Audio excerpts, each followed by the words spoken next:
For today's vlog, tayo pupunta na naman sa bukid mga Mars. Dahil tapos na tayo dun sa tabi ng bahay mga Maricoy, tayo lilipat ngayon sa ibang area. Sa mga palaging nakasubaybay sa video ko, alam kong hindi na bago sa inyo ang daanan ito.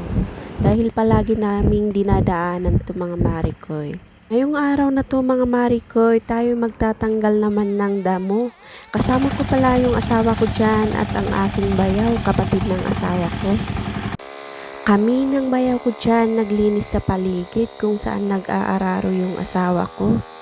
Kinabukasan dahil tapos na yung dalawang palayan o kaya kinaleng.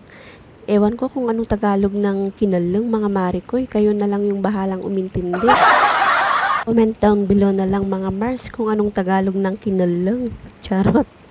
Palayan ang pagkaalam ko eh.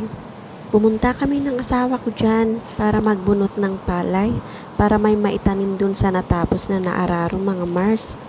Kasama pala namin yung bayaw ko dyan mga Maricoy.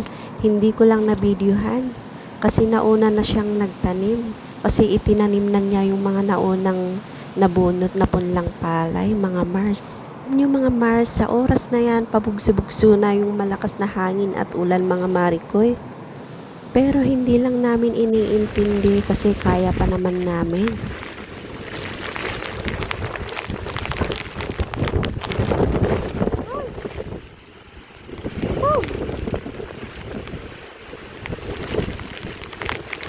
Dahil palakas na ng palakas yung ulan at hangin, sinabihan ko na yung asawa kong uuwi na kami.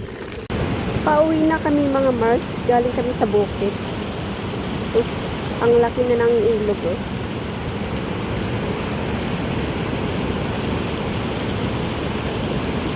Oh, ang laki. Ay! Tapos umuulan pa. O yan. Daan tayo dyan sa tulay na yan.